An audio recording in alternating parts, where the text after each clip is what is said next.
They're schemers. Schemers trying to control their little worlds. I'm not a schemer. When the chips are down, these civilized people, they'll eat each other. And here we go. Well, hello there. How is everyone? I hope you're all well. You amazing, beautiful, wonderful people. It's Monday, baby. It's Monday. That's it. It's Monday. The first Monday of the summer holidays. Don't worry. For those of you who follow the other channel, the family channel, there's going to be some stuff going up on the family channel throughout the summer holidays. So if you're not subscribed, get subscribed to that channel. Obviously, this one as well. If you haven't got subscribed to this, and check as well, because YouTube seems to be unsubscribing people. Gotta love them, haven't you? Gotta love them. Anyway, you're looking absolutely amazing. I'm going to get straight into the meat and potatoes as we've got a bit to get through this morning, because the word of the day is propaganda. Propaganda. And what am I talking about? I'm talking about an article that I come across. I stumbled across it like a rock and fell over it, smashed my face and everything because it was a massive rock.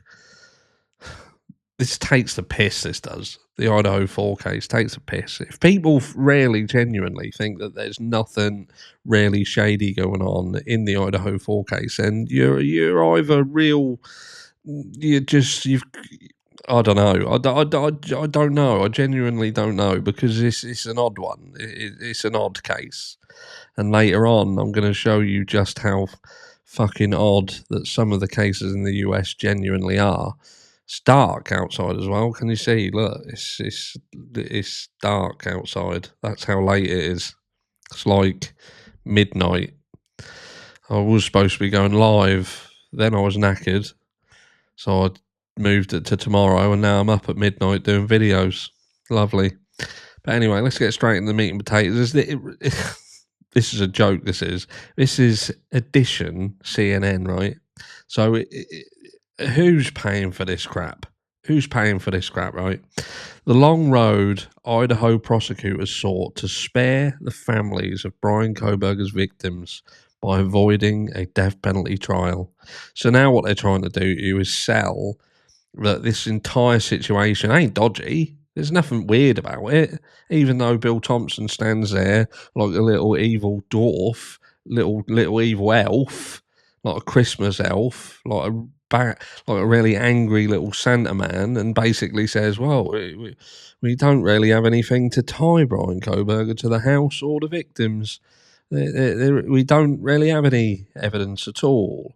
And in order to kind of ascertain that they had a really strong case, you've got to kind of believe all of the circumstantial evidence and ignore some of the big questions that it comes along with. And look, I'm not going to ignore the fact there was circumstantial evidence. I'm just saying that I don't think the case was as strong as what some people think. And even those that thought that Bryan Kohberger was absolutely guilty of this crime, the caveat to what this entire situation threw at him was, well, there's definitely going to be more. There's going to be a lot more come out. You wait and see. Because of the likes of Steve Gonsalves, he would come out and say, look, there's more. We know we've got... And look where that got Steve Gonsalves. The state fucked him. That's what the state did. He went out as a mouthpiece trying to make out that the state was really on the ball and had a really strong case, when in actuality it doesn't seem that they did. They had a circumstantial case. And then you got Bryan Kohberger who chucks the towel in, and we're going to talk about that in video 2 later. But look, he could be guilty. I'm not standing here and saying Bryan Kohberger's innocent of this crime, because I haven't got a fucking clue whether he's innocent or not. All I know is he's chucked the towel in, and we haven't seen enough evidence to satisfy my curiosity. And now you've got this propaganda piece, which is trying to make out that there's nothing to see here, because what happened, they done it purposefully to spare the families. And you've got certain families who are obviously saying, oh, the fuck on, that wasn't for us. And you knew even before doing this ain't what we wanted. This ain't what we wanted. But then you've got certain families who seem to have sold out, in my opinion. And it just happens to be families that have got a real good relationship with the university, it seems. But hold on a second. Let's read through this. And let's see if you can read through it without getting as angry as what I did when I read through it. And look, you've got this big picture here, the Chapin family. The family of Ethan Chapin, including his mother Stacey Chapin and father Jim Chapin, sorry. Fuck me, I'm doing a standard. Let's get their names wrong. Stacey Chapin and father Jim Chapin arrive at Ada County Courthouse for Bryan Kohberger's plea hearing on July 2nd in Boise, Idaho. There's a picture of them there. Look. When the men who murdered Carmen Gayhart were sentenced to death in 1995, her sister, Maria David, thought it might be 12 or 14 years before they were executed. She waited 31. Life went on. David got married and had 2 boys. The family left Fort Lauderdale, Florida, she said, because it was too hard to live there with all the memories of Carmen, herself, a mother of 2, and an aspiring nurse. But for every good thing in my life, there was a sad shadow hanging over, David said, because of what happened to Carmen and the long wait for the executions. David would open the mailbox to find an envelope from the Attorney General's office informing her that her sister's killers had filed another appeal. Another envelope would follow with the state's response, then another with the court's opinion. Later, another envelope, another appeal.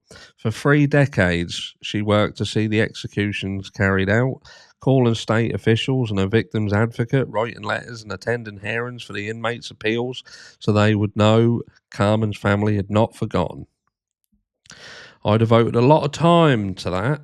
I feel like I put my family second a lot, David told CNN. I think a lot of times I did put the kids in front of the TV more to get online and read something or to write a letter or, just immerse myself in that more so than my own life. Says David's experience is not uncommon for the loved ones of victims in capital cases. Her story illustrates the long road Idaho prosecutors say they wanted to spare the families of 4 University of Idaho students killed in November 2022 by agreeing to a plea deal that would see the confessed killer avoid a possible death sentence. Instead, Bryan Kohberger will be sentenced this week to life in prison without parole, and he'll forfeit his rights to appeal. The agreement received mixed reactions from the families of Ethan Chapin, Kaylee Gonsalves, Anna Knodel, and Madison Mogan. The fathers of Gonsalves and Knodel expressed anger, criticising prosecutors for not adequately consulting the families before agreeing to the deal. So that's half of the families. That's 50%, that is. 50%. We'll never see this as justice, Steve Gonsalves told CNN's Jim S. Others voiced acceptance, saying they were relieved to avoid a drawn-out trial and the possibility of a years-long appeals process. The Chapin family's initial response was an eye for an eye. So I think this initial eye for an eye, Ethan's mother told NBC's Today. But we've spent a ton of time talking about it with prosecutors, and for us, so hold on a second, right? So they are saying they spent a ton of time talking about it with the prosecutors, ton of time.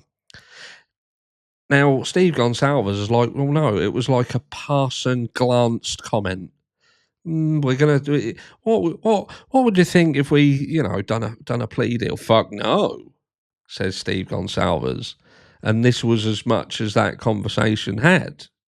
But yet the Chapin family, they're saying we've spent a ton of time talking about it with prosecutors, and for us, we always felt like this was the better deal. So how long were they in communication? And are they saying that they had like a special relationship and had a longer conversation and not the same as Steve Gonsalves? Or did something else go on there? But it seems a little bit strange. It seems to me that the prosecutors knew that Steve Gonsalves was not going to go for it and would be fuck no. So they breezed it past him and weren't ever going to take his thoughts and feelings into consideration. They kind of knew that perhaps the Chapin family were a bit more malleable, so they spent a bit more time with them. Do you know what I mean? Look, to me, this feels like that some of these families sold their kids, the victims of this crime, down the fucking river. Now tell me that I'm wrong. Tell me that I'm wrong. This split highlights how the death penalty and the possibility of it affects victims' loved ones, often referred to as survivors or co-victims in deeply personal ways.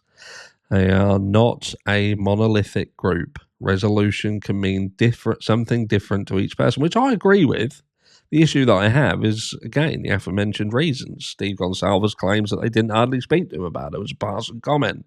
And lo and behold, they seem to have then done the deal behind his back. Whereas the Chapin family seem to have lengthy conversations and spent a lot of time thinking about it and always thought that this was the better way to go. Letting the person who murdered their son and his partner in their beds. Who knows? Every co-victim of murder is different in what their needs are and are going to be different in how they see those needs being met and are going to be different in how they see justice being served, said Scott Vollum, a professor at the University of Minnesota, Duluth, who has studied violence, the death penalty, and its effect on co-victims, to try and determine if the death penalty helps or provides closure to co-victims writ large. He said, is a conclusion that denies some people the validity of how they feel. Had Kohberger gone to trial, there was no guarantee he would have been sentenced to death. If he were, it likely would have been years, even decades before an execution, and even that would not be certain. But he would still be locked up, and he would still be on death row, and it would still be, we know that he's never going to get out. So it seems like a crap fucking excuse to me. For victims' families, a death sentence is not the end of a journey, but the beginning of one. While some may find solace in the end, for many, even those who support the execution, the intervening years of appeals and uncertainty often reopens old wounds. It was difficult, yeah, but people in America know how it fucking works. Not fucking stupid to it, are they? Surely people know about the appeals process. They know that they're going to get the chance to appeal. They know that most people sit on fucking death row for decades. But they know all this. They'll have been advised of all this, so they make an informed decision, or they get fucking their arse lifted. So it says it was difficult, David told CNN, several weeks after witnessing the execution of one of the men who killed her sister. It was a long road, hard road, sad road, infuriating at times because you just don't realise how long it's going to take. You just don't realise 31 years is going to happen. And it says a long process that can victimise survivors. Death penalty cases take a long time to conclude because of the finality of execution. Once put to death, an inmate can no longer appeal to remedy any errors in their case. So at least they're saying that there can be fucking errors, even in a case that has ended up in a potential execution, which again, we're going to talk about in video 2. Make sure you subscribe, like the video and all that jazz. The appeals process following a death sentence is meant to be thorough, ensuring the defendant is truly guilty and deserving of the ultimate punishment, which is legal under federal law in 27 states, though governors in 4 of those states have suspended executions. That means victims' family often wait years to see an execution. As of 2024, an inmate spent on average 269 months, more than 22 years on death row awaiting execution. So again, it's common practice. It's commonplace for people to say, but they're on death row. They're going to live inside knowing that they're never going to get out unless their case is dodgy as fuck. But if they're guilty, they know they're never getting out, and they know they're eventually going to be executed. So they live with that every day, knowing that they've got execution looming over their heads. There you go. So it says many victims in death penalty cases describe getting victimized by the system, said Samuel Newton, a law professor at the University of Idaho. He likened this appellate process to an emotional juggernaut for survivors. Well, of course, there's going to be someone from Idaho. You're going to get someone in Idaho who's talking about that this was a good thing. They've got to support it, haven't they? We're talking 8, 9, 10, 12 legal proceedings that will take decades to resolve, he told CNN. Roger Turner waited 2 decades to see the man who killed his father, Henry Lee Turner, put to death.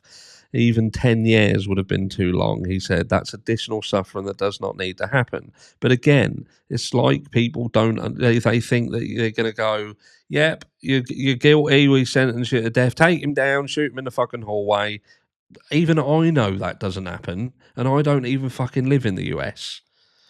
Turner had long ago forgiven the killer, citing his Christian faith, but he struggled with the case's repeated resurfacing, which forced Turner to relive the ordeal of his father's murder in the night in 2005 when his dad, a kind man who would lend a hand to anyone in need, including his killer, didn't meet him as expected.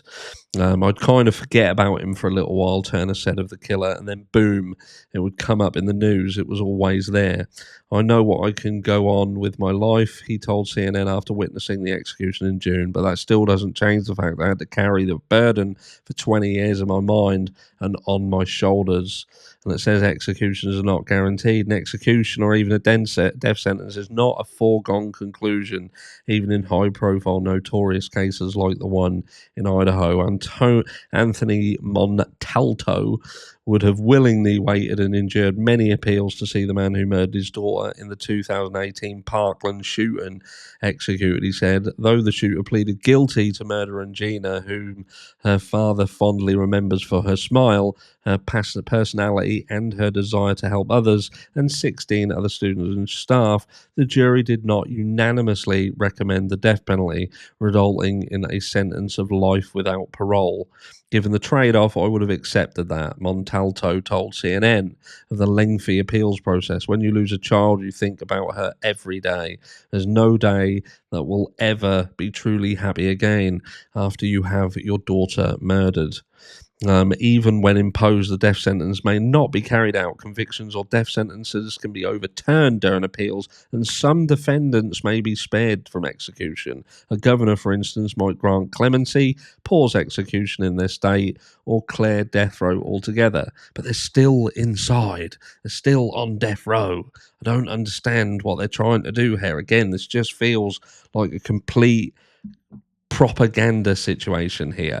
It says a death penalty information center analysis of more than 9,700 death sentences found that fewer than 1 in 6 death sentences will lead to an execution. Additionally, at least 200 people since 1973 have been wrongfully convicted and sentenced to death before later being exonerated, according to DPIC, underscoring the importance of a thorough appeals process. And it's always possible a defendant will die of other causes before entering the execution chamber. One of Carmen Gayhart's 2 killers died in prison 2 years ago without accountability. David, her sister, said that was really a sucker punch.